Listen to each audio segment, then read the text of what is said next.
목사의 아침 묵상 2023년 12월 30일 토요일 아침입니다. 오늘은 요한계시록 9장 16절로 21절 말씀을 통해서 주님 여기 계시기에 이런 제목으로 말씀 묵상의 은혜를 나누겠습니다.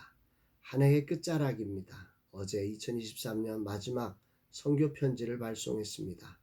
아무것도 할 수 없는 저는 그저 처리해야 할 몇 가지 일을 하고는 멍하니 한 해를 돌아보는 시간을 가졌습니다. 모든 일정 가운데 주님이 인도해 주시기를 원합니다. 한 목사님께서 제주도에 계신 지인이 보낸 감귤을 선물 받고는 제 생각이 났다고 하며 세 박스 중 하나를 들고 찾아왔습니다. 힘겨운 나를 위로하시기 위해서 하나님께서 이렇게 일하셨고 땡스기브 대표도 찾아와 말을 시키며 위로하려고 노력하셨습니다. 이런 분들이 계시다는 것이 제겐 축복입니다. 얼마나 아프실까? 그 무엇이 위로가 될까? 주님 붙잡아 주옵소서. 하늘의 소망 가운데 일어서게 하옵소서. 오직 주만이 우리의 위로와 힘이 됩니다. 고백합니다. 오늘 이 찬양 가사가 주님 여기 계시기에 반석이를 내가 걸어가리라. 주님 여기 계시기에 저 거친 파도가 반석이 되고 주의를 준비하고 송구영신을 준비하는 매우 중요한 순간 주님은 나로 공감하는 마음을 주셔서 이토록 아파하게 하시고 계십니다. 이 순간도 주님이 여기 계시기에 저 거친 파도가 반석이 되어 반석 위를 걷게 하실 줄 믿습니다. 이날 주님은 어떤 말씀을 주실까? 본문은 6번째 나팔이 불 때 일어나는 모습을 기록하고 있어요. 16절 마병대의 수는 2만만이니 내가 그들의 수를 들었노라.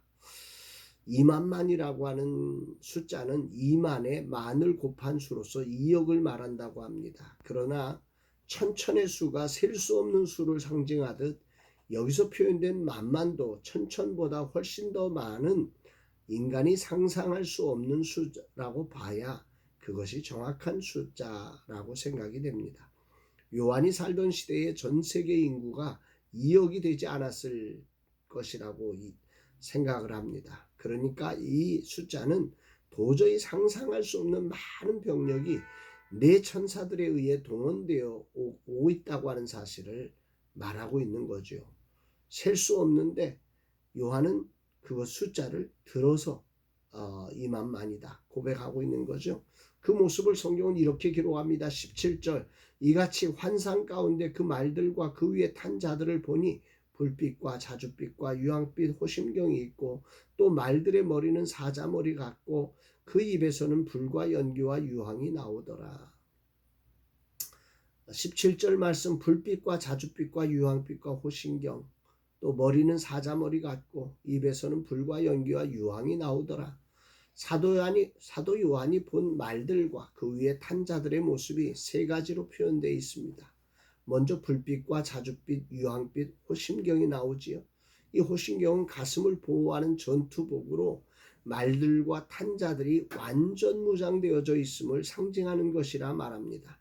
아마도 번쩍번쩍하는 상대에게 두려움을 주는 이런 호심경을 하고서 이렇게 막 말을 타고 가는 것이 아닐까 싶습니다. 두 번째, 머리가 사자머리 같다고 그랬습니다. 다섯 번째 나팔에 사자의 이빨 같다고 해요. 다섯 번째 나팔에서는 사자의 이빨 같다고 했는데 여섯 번째 나팔에서는 사자의 머리 같다. 이 사자의 머리 같다. 이 강력한 힘을 나타내는 거겠죠. 그리고 마지막 입에서는 불과 연기와 유황이 나온다. 예전에는 이런 모습이 상상이 되지 않았어요.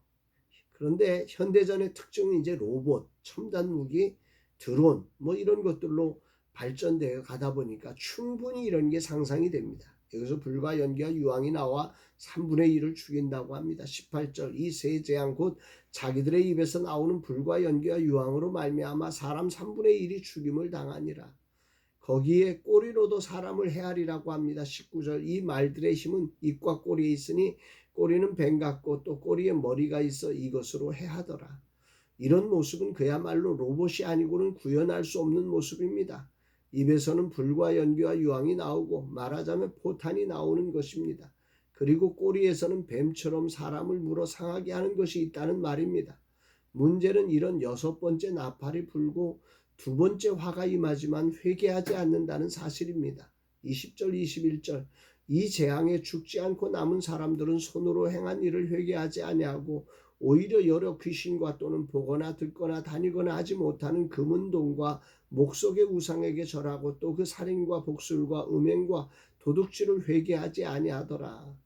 분명 무서운 재앙으로 두려움을 갖게 되지만 이들이 찾는 것은 하나님 앞에 나와 회개하는 것이 아니라 자신들의 이익을 증대하고 안전하게 하기 위해 우상을 숭배할 뿐이라는 것입니다.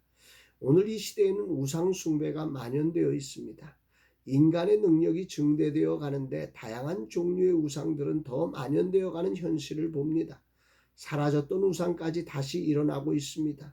성경의 예언이 얼마나 정확하게 이루어지는지를 생각하게 되는 아침입니다. 삶은 정말 인간의 머리로 이해할 수 없는 일이 많습니다. 그리고 그 속에서 무수히 많은 상처가 생깁니다. 그러나 주님 여기 계시기에 우리는 이 모든 것을 이길 수 있습니다. 오늘 본문이 큰 위로가 되는 것은 이렇게 엄청난 군대가 동원되고 입으로도 꼬리로도 어찌 막을 수 없는 첨단 무기들이 펼쳐지지만 그들이 할 수 있는 것은 3분의 1입니다. 하나님의 주권 아래서 그 이상을 할 수 없다는 말이죠. 이런 엄청난 심판을 당하는 대상이 하나님을 거부하고 그리스도를 믿지 않는 땅에 거하는 불신자들이고 진노의 대상이 여전히 제한적으로 집행되고 있다는 게 우리의 큰 소망이 됩니다. 요한은 하늘에 올라가 이런 앞으로 일어날 일들을 바라보며 얼마나 큰 위로와 소망을 갖게 되었을까? 또 회개하지 못하는 그들을 바라보며 얼마나 안타까웠을까? 온갖 핍박을 당하면서도 복음을 증거하던 요한, 땅끝까지 이르러 증인이 되라고 하셔서 로마의 핍박 아래서도 복음을 전하던 요한이었기에 이런 환상은 그로 많은 것을 생각하게 했을 것입니다. 많은 성도의 순교와 환난을 목격하고 자신도 그렇게 반모섬에 유배되어 있기에 요한은 이런 장면 하나하나가 아마도 엄청난 감동으로 느껴졌을 것입니다. 오늘 아침 무력한 내 모습, 그 어떤 생각을 깊이 할 수도 없습니다. 기운이 떨어지자 사라졌던 비염이 무력한 내 육체에 찾아오려고 발버둥을 칩니다.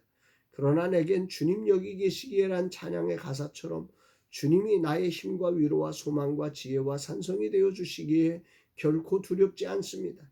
이 시간을 통해 더욱 주님을 닮은 진실로 내 느낌만으로 살지 않고 주님의 마음으로 영혼을 보는 그런 진짜 목사로 거듭나는 시간이 될 것입니다. 주님 여기 계시기에 말입니다. 주님 감사드립니다. 세상은 이토록 심각한 심판에도 회개하지 않지만 저에게는 오늘도 무능하고 무력한 모습에도 주님을 붙들 수 있고 주님께 회개할 수 있도록 인도하셔서 거친 파도가 반석이 되어 나가게 하시니 감사드립니다. 나의 주 나의 하나님을 찬양하고 감사를 드립니다. 주님 여기 계시기에 오늘도 주님의 부르심을 따라 나아가렵니다. 고백합니다.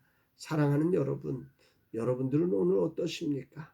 오늘 이 하나님의 주권적 섭리 아래서 오늘이라는 시간 여러 가지로 많은 일들이 우리를 혼잡하게 하지만 그럼에도 불구하고 주님을 따라 정말로 주님을 닮아가는 하루의 삶으로 오늘을 살아내는 저와 여러분들 다 되시기를 주의 이름으로 축복합니다. 사랑합니다, 여러분.